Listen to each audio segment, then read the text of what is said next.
terrorist attack that we've been talking about and worried about, that the intelligence community has assessed, has undertaken an attack by a group known as ISIS-K. Took the lives of American service members standing guard at the airport and wounded several others seriously. We have so much to do. It's within our capacity to do it.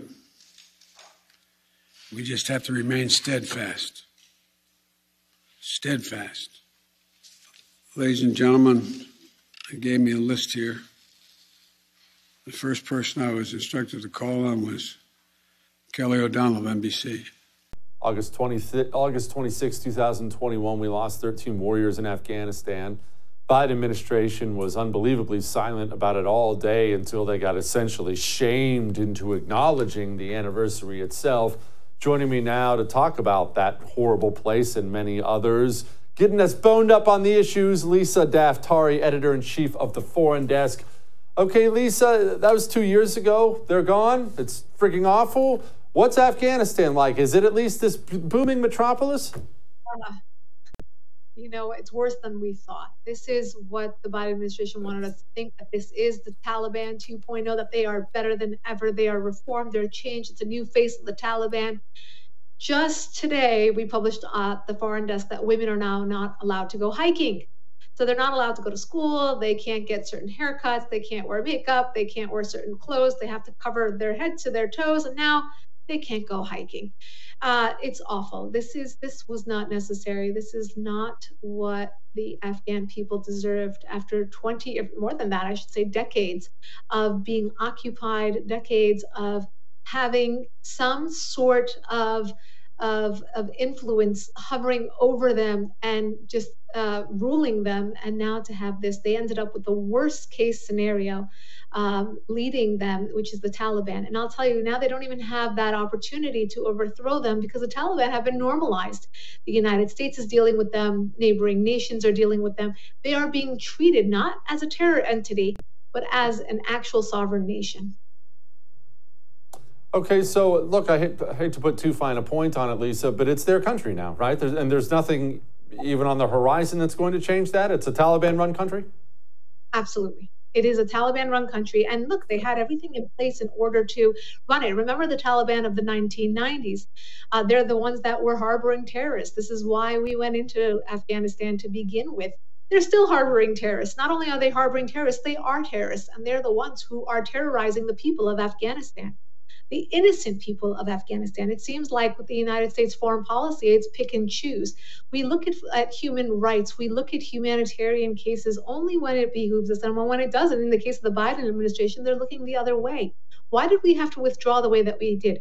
Look, I think both parties, I think most sane people would say we have to get out of Afghanistan. I'm not saying we should stay there forever. And I think that that's always the comeback of the other side. Well, what were we supposed to do? Stay there forever? No, we weren't supposed to stay there forever. We were supposed to withdraw in a way that would not give the Taliban this type of free reign and to leave the people there. I mean, not only 13 people, obviously 13 Americans that died in the last hours, but a lot of Afghan people who have been displaced, killed, murdered, terrorized, and then the future of an entire nation that we could have helped guide into a better fate. Lisa, let's switch countries and move on to Iran, a place I know you know well. Okay, so Iran, there's all kinds of BRICS talk about Iran. We're talking about doing a prisoner swap with Iran. The Iran nuclear deal is always in the back of somebody's head, but this is a country very clearly on the move, or at least wants to be on the world stage. What's going on there? Yeah, this is about the Iran regime. Just in the last 24 hours, an Iranian court decided that the United States owes them, in a lawsuit, $330 million for allegedly trying to conspire a coup in 1980. Look, they just think they have the upper hand right now. Just a couple weeks ago, the United States helped to unfreeze $6 billion in worth of assets to Iran's regime for 5 prisoners that were are going to be now let out of Iranian jails. We still have hostages in Iranian jails. There is still the prospect of there being more hostages in Iranian jails. When you look at the deal that they just got, why wouldn't they start collecting all the American citizens within their reach to get more money? But then I'll tell you the second thing in the last 24 hours, we just had Tehran Times go public with a 3-page memorandum about the U.S. envoy, Robert Malley, about what his suspension was all about, what his investigation was all about. Basically, I'll give you the Cliff Notes version of this. Iran's basically state media knows more about our State Department, knows more about its inner workings than the American public do. We know nothing about this case. We have been trying to knock at the State Department's door for a very long time to figure out what this suspension was about and what the investigation found out about what he was doing under U.S. envoy. He was doing things that were outside of his realm. And using his position to do so. And I'll tell you, what he was doing is obviously giving the Iranians more hope and pushing forward the prospects of an Iran deal, which there are still rumors that we're just around the corner from an Iran deal, is what I'm hearing from my sources. Wonderful. That's great. All right. I hate to bounce you all over the globe, Lisa, but that's what you're here for. China. Japan's being forced to scramble jets. They're monitoring bombers near Okinawa.